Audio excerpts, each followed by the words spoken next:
Ladies and gentlemen, welcome to another beautiful conversation on Long Way from Home. Today, we are going to be talking about something that is very personal to every single black and brown people in this country. Ladies and gentlemen, welcome to the conversation. I've seen and I got Flash, I got Mass, and I got Nana K. So we are going to be going deep into this conversation about how a lot of people's life are going to be affected with this new dilemma we have on hand. So today we're basically talking about the Supreme Court ruling, which it basically allows our president to deport over 500,000 people from Haiti. By the way, they're here legally, but basically he's going to be deporting them. They all come from Haiti, Cuba, Venezuela, and Nicaragua. Think it was again the humanitarian parole program. I think Right. that then when you come here after a while, then you are maybe granted TPS by the president, or they can extend it, or they can actually deny the extension. So And when they this was come under- done. This was done by Biden, and I believe it was a 2-year program, and this basically also gave them not Social Security, but what is called it's basically the same number of digits as Social Security, but it's a tax ID, which basically means that they can work and pay taxes. Now, mind you, they cannot draw from that tax. From the federal government, they cannot draw from it, but they pay into it, which means they work, they pay taxes. Unlike many people in this country that live here and are citizens and actually benefit from those taxes but don't pay taxes, but these people will actually pay into the tax. And if they were to become potentially, they would only get from it if they were to become citizens eventually, which obviously everyone knows takes a long time. I became a citizen after I think 13 years here. But yeah, so we wanted to basically talk about that today. And one of the first thing we want to firstly focus on is the fact that, or at least talk about the root cause of many different types of immigration, because many people immigrate for different reasons. Some people immigrate because they have family here. My mom moved here, and then she sent us over here. But when we came here, we already had we were here legally. We were already a permanent resident from the get-go. Some people then when they come, they stay, maybe some people might overstay their visas or whatever, but then, they work hard, they get a job, they do what they're supposed to be doing. And, and eventually they become citizens. And some people, they become just permanent residents. That's what the green card is. And, they pay taxes. They do everything like a citizen, normal citizens do. But they don't get the benefit. Yeah. Well, no, some of them do tax, get benefit. the tax benefit. I mean, like, yeah, tax credit benefit. No. So as a permanent resident, you do get the tax benefit. You just cannot vote. I'm talking about the people that here that using the card that look like what's it called? Social Security, Social Security card. Yeah, but they don't. Yeah, so if you have a tax ID, you don't benefit for it. But if you have an actual Social Security, then you could. Oh yeah, of course. Yeah. In fact, one of the things, a quick fun fact. So when you are a permanent resident, your tax ID, your Social Security number doesn't change if you become a citizen. But as a permanent resident, it's called the tax ID, the Social Security has a different status. Right. When you become a citizen, you actually have to go and change that status to a permanent. To a citizen. Citizen. They give you the certificate, everything. Yeah, exactly. So there's a whole process in it. Like people who are born here or are native don't get to see those things, but people who come from other countries, I actually find it to be a very fun thing. Like once you become a citizen, you go up, when they call your name, you raise your hand, you swear the same thing. Yeah, like you swear to protect the country against foreign and domestic enemies, and all that stuff. So yeah, we're gonna talk about that, but again, we're gonna start off with the root cause of immigration, and we're not gonna talk about all the other immigration, but the type of immigrants that are being sent away. When it comes to the root cause, many people will say, well, these people just did something illegal by coming here, but they never talk about why is the person coming here. Like the fact is this: if I'm not in my home and everything is fine, I have food, I have housing, I have healthcare, I'm not leaving my country. I was going to say that.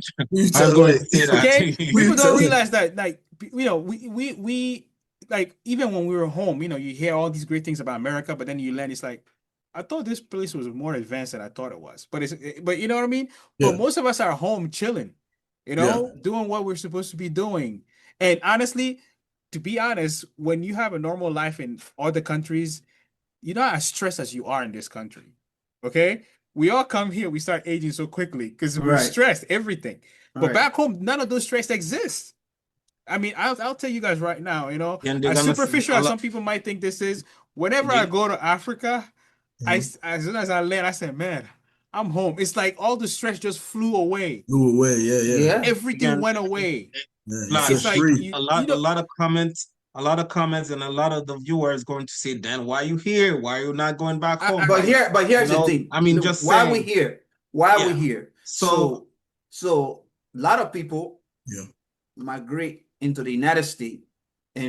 Some come under a good circumstances, which is he's trying to come here for education. You're trying to right. come here for better job or better life, however, you might put it in. There's other people that come here through a bad circumstances, which means there's a civil war in our country or there's some sort of a conflict in yeah, our country and they're trying to run away to come in the US.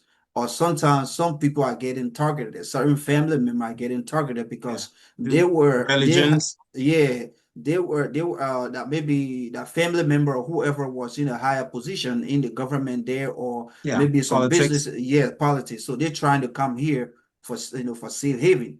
So sometimes the of US will course. grant those people the opportunity to come and stay here for some amount of time. But with these full country that we talk about, these people that left for to come here, they obviously there is something going on in this country, which is Yeah, the conflict.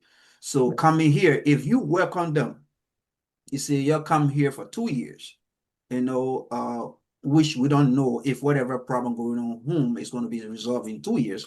yeah, You put number on it, you say 2 years. Now they here for 2 years. So they left from over there. Now things are getting worse. You don't even know if the house had gotten blown up. You don't even know if everybody they knew something had happened to them. You don't even know if they're being targeted as they go back. You don't even know any of that. So now you they just want actually to are. send A them, lot yeah, of yeah, now you just want to send them back. So the easier way to put it, just be honest, man. Like I will call the president Donald Trump. Donald Trump, just be honest, bro. Just be honest.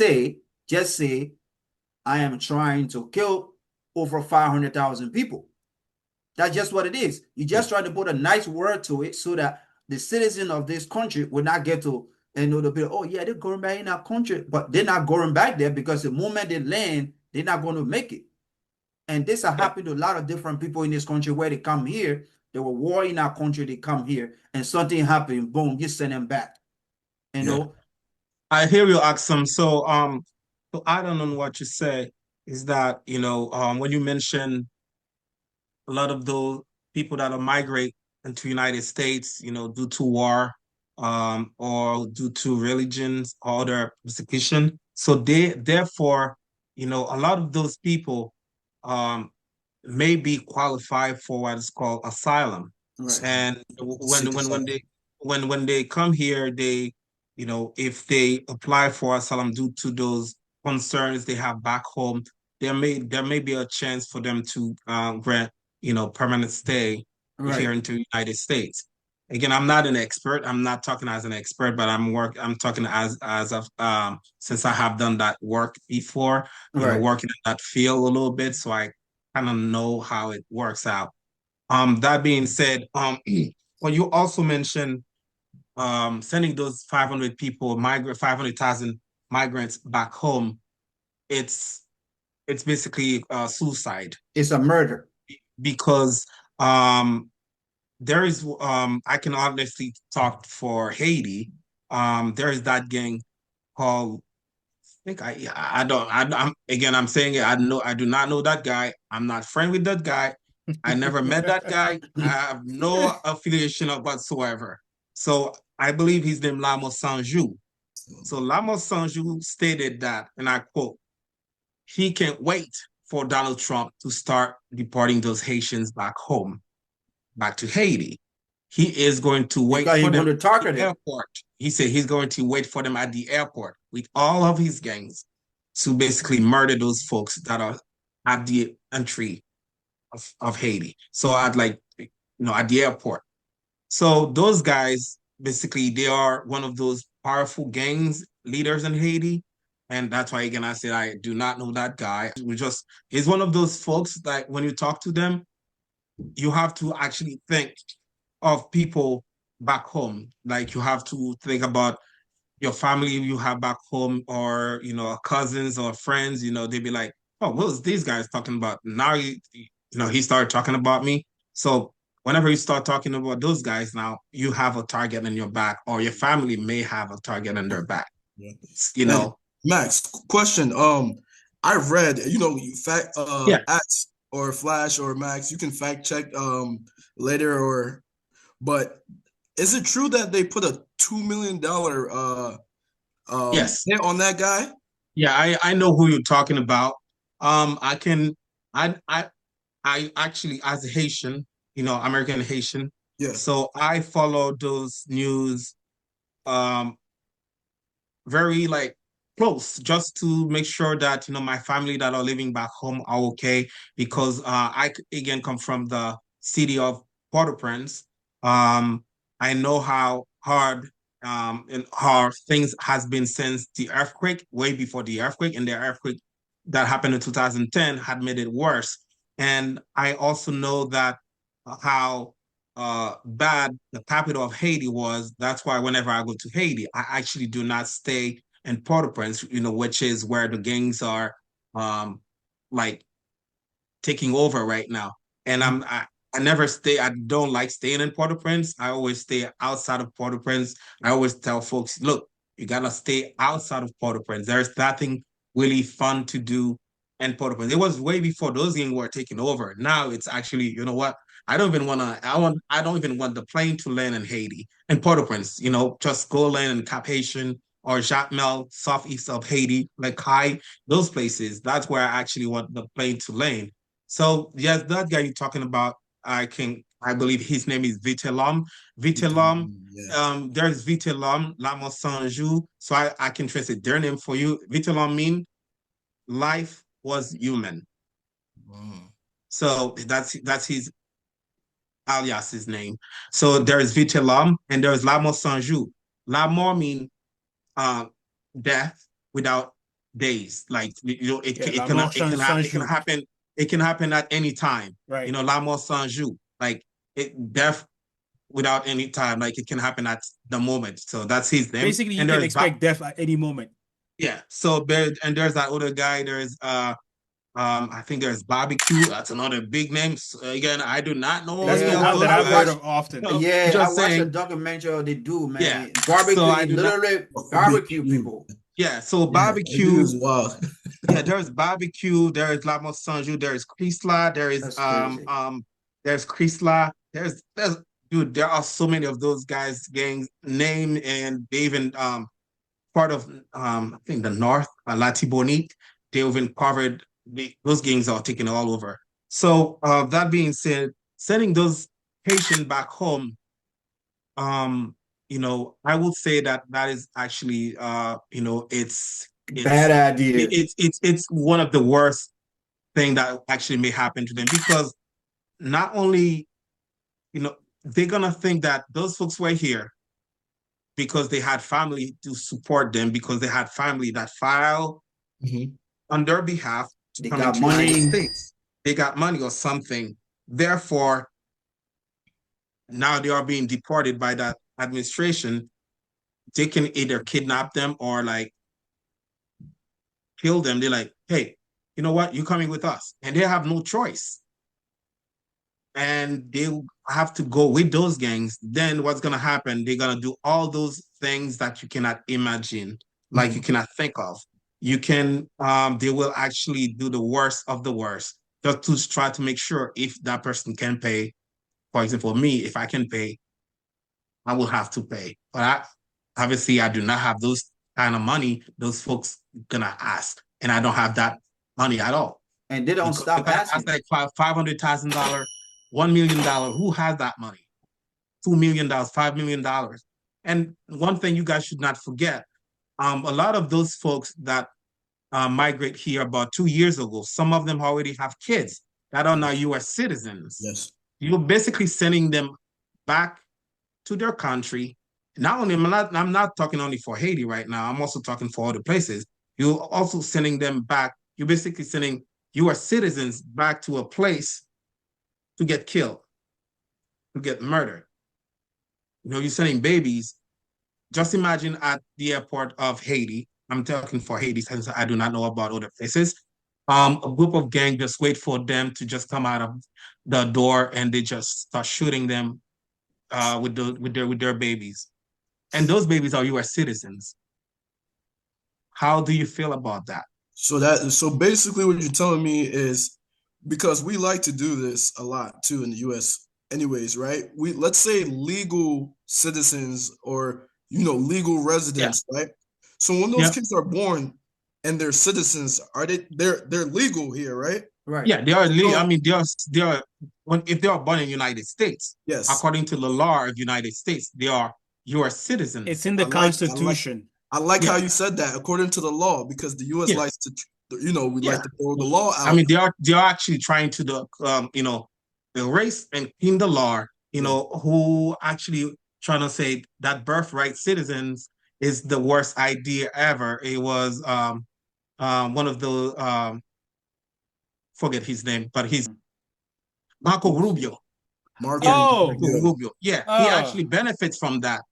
if I may jump in, and this is all related, by the way. Mhm. So part of the law that, yeah, the birthright citizenship that they want to take away, which even though it literally says in the Constitution that if you are born on this land, any land that is part of the U.S., even Guam, if you go there, which is not part of the mainland, but it's part of the U.S., you're born there, you are an American citizen. Citizen. Okay? Yeah. Yes, have people taken advantage of it? Yes, obviously. They have. Like anything in this world, things will get abused. Okay? But you Yeah. can't just do it because, oh, you feel like, specific people are abusing it because they're not thinking about it because a white person is doing it. No, they're talking about it because black people, Hispanic people who do not look white are doing it.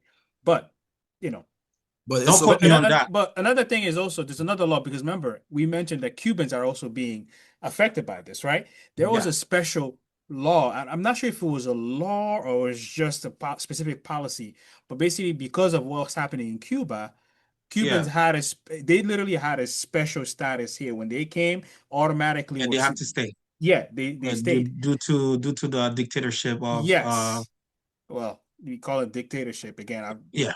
You know. But the thing is that even that is also they're also working on taking that away. Actually, I believe that they're actually taking that away as well. And so that means that Cubans no longer have any protection. They had a special protection for them. Now, you mentioned Marco Rubio, who's Cuban, who ran for president before, Mhm. He and actually doesn't like the birthright citizenship. who has basically backflipped on everything he has ever said because it seems like for this president, people have to bow to him, and all of them have lost their guts. They have no guts. None of them have any guts. Honestly, I would say anyone, Backbones. anybody who, very few people, and some of those people even also only show gut because they're not going to go be run for office again. So they're now going to trying to grow a spine and actually stand up to the guy, which even that is basically worthless. But again, all these things are happening, and the thing is, you mentioned a few reasons why people, immigrate here, and then you talked about what could happen when some of these people go back home, right? Right. Right. But one of the thing is like, one of my previous jobs was basically finding out the root cause of a problem. So something isn't working the way it should. You go and look, you don't simply just patch it because that just means that it's going to break again. Yeah. But you Definitely. want to go and find out what caused the problem. And let me fix that so the problem is gone permanently or for a much longer time. You know what I mean? Not a Right. fix that's going to, patch it and then 2 days later you're working on it again. That makes no sense. Yeah. And this is where you show the inefficiencies of the U.S. federal government. And when when they talk about Doge, that's what they should be doing. Not going to try and fire a bunch of people which make no dent in the money that they're trying to save, but actually going to look and see, okay, how are we doing things here? But that's a whole other story. Yeah. But people never talk about the reason why people come to this country. I know we mentioned a few, but Not only to this country, but every other other place that country, are that exactly. are But that As are like Europe, um we go to Europe like France, all those places. The South thing is, Africa. South Africa. Speaking of, Well, being born there, I'm going to touch on that. I'm going to touch on that it's okay because when they do it. It's a problem when we do it. I'm going to touch on that. But one of the thing is, and it's funny. I met someone before. He was a huge Trump supporter and stuff. And I mentioned that. He said, "Well," I said, "No, there's no well." But we never talk about the fact that interventions that America always does. It happens where? That's how they got Gaddafi. They wanted to go and do some regime change. It's none of your business what that country's doing. Let it work. But we all talk about in our first episode about what Gaddafi was doing for his country and what he wanted to do for Africa. They didn't like that because it was a threat to their system. Therefore, take them out. And now look at Libya. Libya it's a war zone, man. It's a war zone now. It was not before. It's a war zone. Beautiful country, man. Beautiful country. If you actually look there's a lot of videos online like the world's terrorists are the United States. Look what we did to Iraq. Look what we did to Libya. Libya, the most successful country in all of Africa. The guy created the eighth wonder of the world with the way how he delivered water and turned deserts into farmland. And everybody had a house and everybody had education and healthcare. And we turned it into a failed state run by terrorists with open slave markets. Who did that? Barack Obama and Hillary Clinton did that. And they'll never have to pay a price for that. Barack Obama, the most they'll do is go, "Nope, that was a mistake." Why did they get rid of Gaddafi? Because he was going to start a currency of Africa that was going to compete with the U.S. dollar and the euro, and they can't have that because the way the United States controls the world is because the United States dollar is the reserve currency of the world. So that's why they can put sanctions on all these countries. And so what they're doing, which they shouldn't do, they're weaponizing the U.S. dollar. And so like when countries want to trade with each other, they have to go take their currency, change it into U.S. dollars so they can trade. And a lot of it was based on the petrodollar, which, by the way, Saudi Arabia just quit. They didn't renew it. I don't know if you heard about that. Yeah, I did hear about that. So, and all of a sudden, CBS News is starting to do news stories about how Saudi Arabia was involved in 9/11. All of a sudden, 24 years later, all of a sudden, oh, you know what? Turns out there was something happened.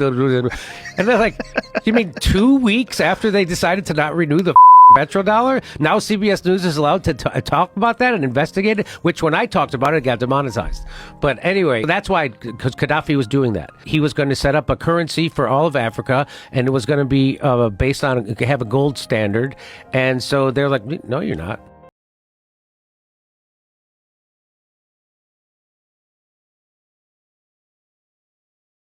They said it was about freedom and democracy, but here's what they didn't tell you. Under Gaddafi, Libya had no electricity bills. Power was free for all. Loans came with zero interest, and banks were owned by the people. Newlyweds were gifted $60,000 to start a life. Education and medical treatment were completely free, and literacy rose from 25% to over 80%. If you wanted to farm, the government gave you land, seeds, livestock, even a house, all at no cost. Couldn't get treatment in Libya? The government paid over $2,000 and covered travel abroad. Gasoline cost just 14 cents per liter. Buy a car? The government paid half. Unemployed after graduation? The state paid your average salary until you found a job. Oil profits were deposited directly into citizens' bank accounts. Mothers who gave birth received $5,000. Bread? 40 loaves cost only 15 cents. And Libya had zero debt with $150 billion in reserves, now frozen globally. Gaddafi also built the world's largest irrigation project to bring water to the desert. A self-reliant Africa was rising, and that is why he had to go.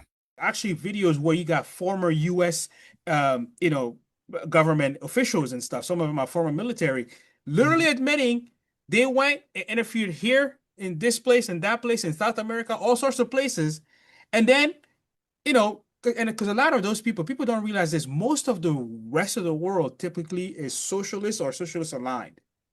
And in those places, before they got interfered with by the US, they were living fine lives. They were fine, no crime, because people don't know, why. The reason why crime exists is because people are poor. If everybody had what they needed, no one would care about committing crime. Crime comes because people don't have something and they want that something.